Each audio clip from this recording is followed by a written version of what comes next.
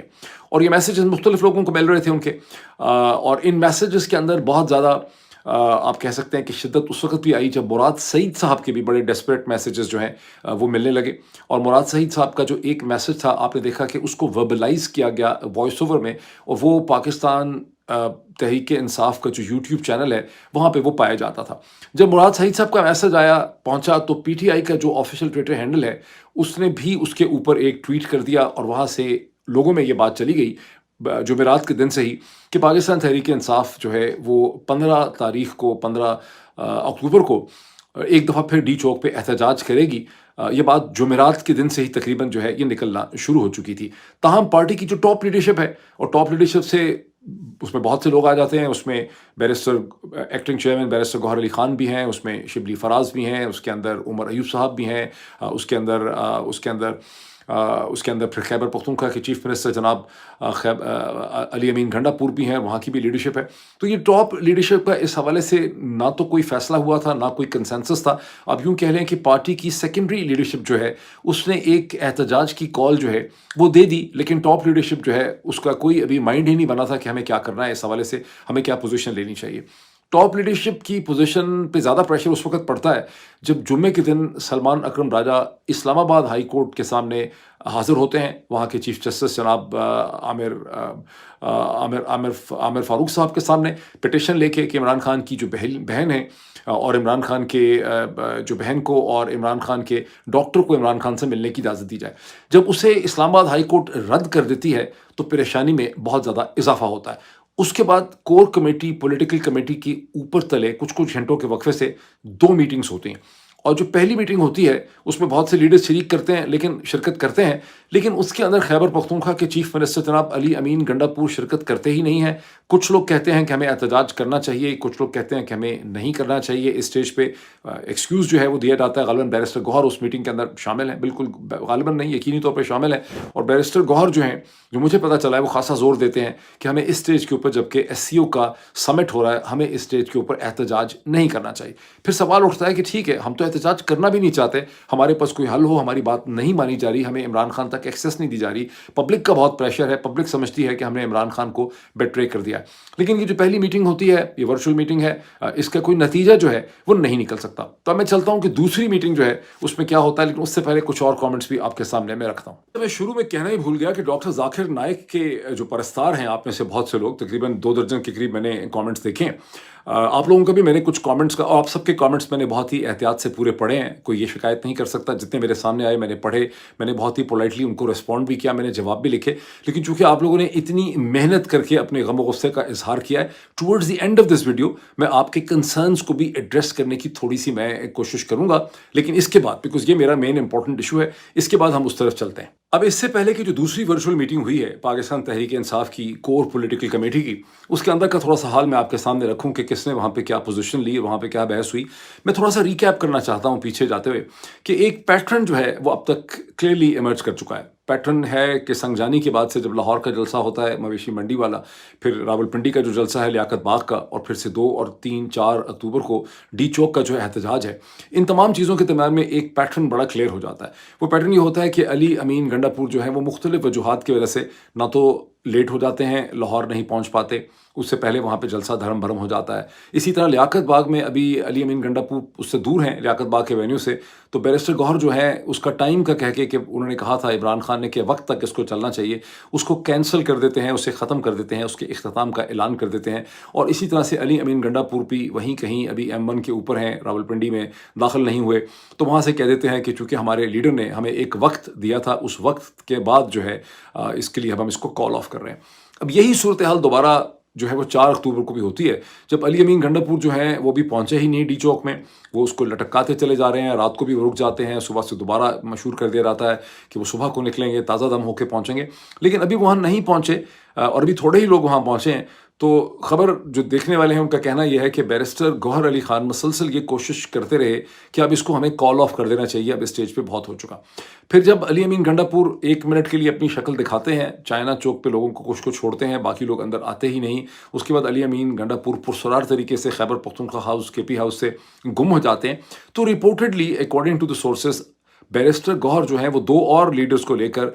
ISI کا جو be mass ہے وہاں پر ملاقات کرنے کے لیے جاتے ہیں۔ اب سورسز کا کہنا یہ بھی ہے کہ ملاقات کرنے میں کوئی حرج نہیں ہے، ظاہر ہے اپنی ہی ملک کے ادارے ہیں، یہ کوئی CIA نہیں ہے، یہ کوئی ہندوستانی را ایجنسیز نہیں ہے، لیکن جتنی بھی ملاقاتیں ہیں اس کے اندر سے جتنی بھی کمیونیکیشن ہو رہی ہے، جو میسیجز آ رہے ہیں وہ سارے کے سارے 1 وے قسم کے میسیجز ہیں، کہیں سے بھی 2 وے کمیونیکیشن نہیں ہے۔ ہونا یہ چاہیے جب ایک بڑی سیاسی جماعت کی لیڈرشپ کی ان ریاستی اداروں یا انٹیلیجنس آفیسرز کے ساتھ ملاقات ہو تو کم از کم ان کا اتنا وزن تو ہو کہ یہ اپنی بھی کوئی مطالبہ یا ڈیمانڈ جو ہے وہ منوا سکیں۔ لیکن یہاں پر بدقسمتی سے جو پیٹرن ایمرج کیا ہے وہ یہ ہے کہ انہیں صرف حکم دیا جاتا ہے یا ڈکٹیشن دی جاتی ہے۔ اب اس کی کیا وجہ ہے؟ میں سمجھتا ہوں کہ بیرسٹر گوہر بہت ہی شریف آدمی ہیں، ان کو ان کی شرافت، ان کی انٹیگریٹی کی وجہ سے، ان کی کوئی لیگل سکلز کی وجہ سے ہی عمران خان نے ایکٹنگ چیئرمین بنایا ہوگا، انہوں نے ان پہ ٹرسٹ کیا۔ لیکن بیرسٹر گوہر جو ہیں وہ کوئی بہت مضبوط قسم کے شخص نہیں ہے، وہ ایک روایتی پاکستانی سیاستدان نہیں ہے، اور پاکستان میں بدقسمتی سے جو روایتی سیاست ہے اس کا مطلب بھی یہی بن چکا ہے کہ آپ سڑک پہ آپ کی پٹائی بھی ہوگی، آپ کے کپڑے بھی پھاڑے جائیں گے، آپ کے گریبان پہ ہاتھ بھی ہوگا، آپ کے گھر کے دروازے بھی توڑے جائیں گے، آپ کو اپنی بیوی بچے کے سامنے گرفتار بھی کیا جائے گا، آپ کو قید و بند کی صعوبتیں بھی برداشت کرنی پڑیں گی، آپ کی زمین، آپ کی جائیداد کو نقصان پہنچایا جا سکتا ہے، پراپرٹی آپ کی کرک کی جا سکتی ہے۔ اور اگر آپ جنرل دیکھیں، لوگوں کی ایکسپیکٹیشنز بھی ہے میڈیا میں کہ اسی آدمی کو جرأت مند اور دلیر جو ہے وہ سمجھا جاتا ہے کہ چونکہ سیاست میں یہ تمام چیزیں جو ہے وہ کرنا وہ چاہتا ہے۔ حالانکہ اس ملک کا جو فاؤنڈر تھا قائد اعظم محمد علی جناح، وہ تو کبھی گرفتار نہیں ہوئے، ان کے گریبان پہ کبھی کسی نے ہاتھ نہیں ڈالا، ان کے کپڑے کبھی نہیں پھٹے، وہ کبھی سڑک پہ گرے ہوئے نہیں تھے، تو لیکن اس کے باوجود پاکستان کی سیاست کا مطلب بھی یہی ہے۔ تو بیرسٹر گوہر جو ہے وہ غالباً اس پورے ایکسپیرینس کے لیے کٹ نہیں ہے، اور وہ ظاہر انڈر پریشر آ جاتے ہیں، یہی مجھے اس کی بات سمجھ آتی ہے۔ بہرحال بیرسٹر گوہر کی یہ ساری صورتحال جو ہے وہ رہی ہے اس سیکنڈ جو ورچوئل میٹنگ ہوئی ہے اس حوالے سے۔ اب ذہن میں رکھیے کہ ہو کیوں رہا ہے۔ جو پہلی بھی میٹنگ ہوتی ہے وہاں پر بھی باقی پاکستان تحریک انصاف کے لوگ یہی کہہ رہے ہیں کہ بھائی ہم کون سا کرنا چاہتے ہیں SCO کے اندر، یہ تو کال پبلک کی طرف سے آ گئی ہے، یہ تو مختلف ڈائریکشن سے یہ مطالبہ آ رہا ہے، ہم بھی اس اسٹیج کے اوپر جبکہ SCO کا سمٹ ہو رہا ہے ہم یہاں پہ کوئی پروٹیسٹ جو ہے وہ نہیں کرنا چاہتے، لیکن ہماری مجبوری یہ ہے کہ ہماری بڑی بیسک بینائن انوسنٹ قسم کی ایک ڈیمانڈ ہے کہ چونکہ ہم پریشان ہیں کہ عمران خان تک ان کی بہن کو اور ان کے جو ہے ان کے وکیل ان کے ڈاکٹر کو ایکسیس دی جائے، لیکن ہماری اس بیسک سی بنیاد کو بھی آپ ریزالو نہیں کر سکتے۔ آپ اور کو چلیں کہتے ہیں کہ نہیں کرنا چاہیے ڈیمانڈ، تو آپ کم از کم ہماری یہ ڈیمانڈ جو ہے اس کو تو ریزالو کروا دیں، اس پہ تو کوئی ہمیں ریزولوشن یا ریلیف دلوا دیں۔ اب چلتے ہیں پاکستان تحریک انصاف کی کور پولیٹیکل کمیٹی کی جو سیکنڈ ورچوئل میٹنگ ہوتی ہے احتجاج کے حوالے سے 15 اکتوبر کے۔ اب ذہن رکھیں دوبارہ سے کہ 15 اکتوبر کے حوالے سے جو پہلی میٹنگ ہوتی ہے وہ کہیں فرائیڈے کی شام کو ہوتی، اب یہ سیکنڈ میٹنگ جو ہے یہ کہیں یا وہ فرائیڈے کی شام کو ہوتی ہے یا آلموسٹ سیٹرڈے کی مارننگ میں ہوتی ہے، مطلب بہت لیٹ ہوتی ہے، اور جو دوسری یہ میٹنگ ہے یہ سیٹرڈے ہفتے کے دن پاکستان کے حساب سے شام کے وقت ہوتی، اور اس میٹنگ کے اندر بالآخر خیبر پختونخوا کے چیف منسٹر جناب علی امین گنڈا پور اس میں شرکت کرتے ہیں، ورچوئل میٹنگ ہے یہ، اور اس کے ساتھ بیرسٹر سیف بھی ان کے سپوکس پرسن بھی ہیں، اس میں بیرسٹر گوہر بھی ہیں، اور اس کے اندر سلمان اکرم راجہ صاحب بھی ہیں، اس کے اندر جو ہیں خالد خورشید صاحب جو GB کے چیف منسٹر رہ چکے ہیں وہ بھی ہیں، میاں اسلم صاحب جو کہیں روپوش ہیں وہ بھی اس کے اندر ہیں، ڈاکٹر شہباز گل بھی اس میں پارٹیسپیٹ کرتے ہیں، سلمان اکرم راجہ بھی اس میں پارٹیسپیٹ کرتے ہیں، اور بھی چند لیڈران جو ہیں اس میٹنگ میں ہوتے ہیں۔ اچھا، اس میٹنگ میں علی امین گنڈا پور کی طرف سب لوگ دیکھتے ہیں، چونکہ وہ خیبر پختونخوا کے چیف منسٹر ہیں، وہی ایک بہت بڑی موبلائزیشن جو ہے وہ کر سکتے ہیں۔ علی امین گنڈا پور یہ کہتے ہیں کہ ہمیں اسٹیج کے اوپر احتجاج نہیں کرنا چاہیے، یہ میرے لیے ممکن نہیں ہے کہ میں بار بار خیبر پختونخوا سے لوگوں کو لے کے آؤں۔ پہلے جب ہم لوگوں کو لے کے آئے تو اس میں بہت زیادہ لوگ زخمی بھی ہو گئے ہیں، بہت سے لوگ گرفتار بھی ہوئے ہیں، اس وقت یہ موبلائزیشن جو ہے وہ نہیں ہو سکے گی، یہ بار بار یہ کرنا ممکن نہیں ہے، اور یہ ہے کہ SCO کی جو چونکہ سمٹ ہو رہا ہے اس اسٹیج پہ اگر ہم کریں گے تو یہ بہت زیادہ برا لگے گا۔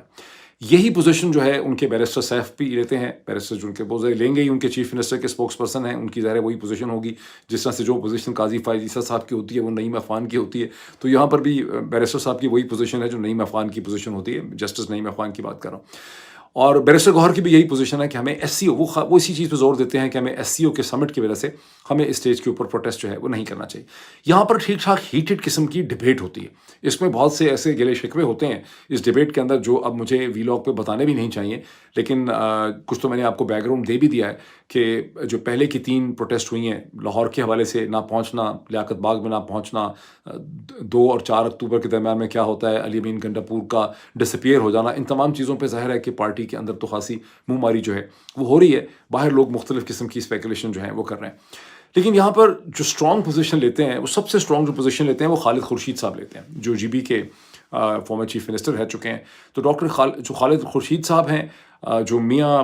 اسلم صاحب ہیں، ڈاکٹر شہباز گل ہیں، سلمان اکرم راجہ ہیں، اور بھی کچھ لوگ ہیں جو بڑی یہ پوزیشن لیتے ہیں کہ ہمیں ڈیفینیٹلی طور پہ 15 اکتوبر کا احتجاج جو ہے وہ کرنا چاہیے. اگر 15 اکتوبر کے احتجاج کی ہم ایک ڈیسائزو کال نہیں دیں گے تو پارٹی کا اور پارٹی کی جو rank and file and secondary and tertiary leadership ہے اور ورکرز کے درمیان میں ایک خلیج کھڑی ہو جائے گی. وہ یہ سمجھیں گے کہ پارٹی کی ٹاپ لیڈرشپ جو ہے انہوں نے عمران خان کو اس انتہائی کروشل مومنٹ کے اوپر بیٹرے کر دیا ہے، اور ہمیں عمران خان کا پتہ ہی نہیں چل رہا. ہماری ڈیمانڈ، ہم واقعی ہمیں بھی احساس ہے کہ ایس سی او کے اوپر ہمیں کہ دن کے وقت ہمیں نہیں کرنا چاہیے، لیکن اس کا تو بڑا سادہ سا حل ہے. جب وہ سمجھتے ہیں کہ ہمیں پروٹیسٹ نہیں کرنی چاہیے تو انہیں ہمیں عمران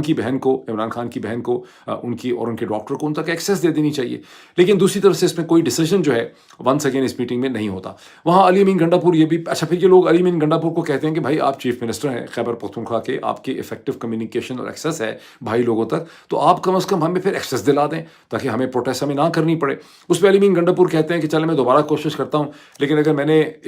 جب بھی میں کوئی سولوشن نکالنے کی کوشش کرتا ہوں تو مجھے بعد میں آپ سب لوگوں کی طرف سے سپورٹ نہیں ملتی. وہاں پر غالباً علی امین گنڈا پور ایک بہت عجیب بات بھی کرتے ہیں. وہ کہتے ہیں کہ اگر عمران خان سے کسی کی ملاقات ہو گئی کسی کی تو باہر آ کے پتہ نہیں پھر وہ عمران خان کے بہاف پہ وہ لوگ کیا کہہ دیں. یہاں سے اس شک کو بھی تقویت ملتی ہے کہ 4 اکتوبر کو جب علی امین گنڈا پور اس کو وائنڈ آف کر دیتے ہیں، کال آف کر دیتے ہیں، اور وہ بیرسٹر گوہر پورے کے پورے پروٹیسٹ کو، وہ چیز عمران خان کے، میں اب تقریباً خاصے وثوق سے یہ کہہ سکتا ہوں، بیکاز میں پہلی دفعہ آپ سمجھے کہ مجھے بھی ٹوٹل کلیئرٹی اس حوالے سے ہو گئی ہے، بیکاز بہت اس میں ابہام اور کنفیوژن رہا ہے پہلے. اور لیکن عمران خان کو اس کا نہیں پتہ، اس میں عمران خان کا کوئی کنسنسس نہیں ہے. اور اس دن کے بعد سے عمران خان کو ان کمیونیکاڈو کرنے کی ایک جو بنیادی وجہ یہ سمجھ آتی ہے کہ بھائی لوگ یہ چاہتے نہیں کہ عمران خان 4 اکتوبر کو جو کچھ ہوا اس کے اوپر کامنٹ کر سکیں یا کوئی اور وہ اس کے حوالے سے ڈیسیژن کر سکیں. اب ایک اور بہت امپورٹنٹ پوائنٹ ہے جس کو ذہن میں رکھنا بہت ضروری ہے کہ جو 2 سے 4 اکتوبر کی پروٹیسٹ کی کال تھی ڈی چوک میں، اس میں ہرگز ٹھیک ہے لوگ اپنے اتنی کچھ بھی کہتے رہیں، لیکن وہ کوئی عمران خان کی رہائی کی کال نہیں تھی، نہ عمران خان کے لیے کوئی سہولتیں حاصل کرنے کی کال تھی. وہ خالصتاً کال تھی سپریم کورٹ آف پاکستان کو بچانے کے لیے، جو سو کالڈ کانسٹیٹیوشنل پیکج کے ذریعے ایک آئینی عدالت لائی جا رہی ہے. اسلام آباد ہائی کورٹ کے وہ جج صاحبان جنہوں نے عوام کو ریلیف دیا ہے استبداد کے خلاف، دہشت گردی کے خلاف، فیشزم کے خلاف، ان کو پروٹیکٹ کرنے کے لیے وہ موومنٹ تھی، وہ عمران خان کے لیے نہیں تھی. اور اس کی پاداش میں ایک طرح سے آپ سمجھیں کہ عمران خان کے اوپر یہ الزام لگا کے کہ جب عمران خان اندر سے میسیجز اور سگنلنگ کرتے ہیں عمران خان کو سزا دی جا رہی ہے. عمران ریاض کا جو وی لاگ اب چند گھنٹے پہلے ہے اس میں انہوں نے بہت تفصیل کے ساتھ یہ بتایا ہے کہ عمران خان کا کس طرح سے اخبار بند کر دیا گیا ہے، کینٹین بند کر دی گئی ہے، ان کو ان کے سیل سے باہر نہیں نکلنے دیا جا رہا ہے، ان کو ایکسرسائز کی فیسلٹی ان کی ختم کر دی گئی ہے، چھوٹا سا ان کا سیل ہے. اور جب میں یہ سن رہا تھا تو میں سوچ رہا تھا کیا یہ ملک ہے؟ میں خدا کی قسم میں یہ سوچ رہا تھا کہ یہ کیا ملک ہے؟ یہ پاکستان کا فارمر پرائم منسٹر ہے جس نے اس ملک کی پرائم منسٹر بننے سے پہلے اپنی جوانی سے،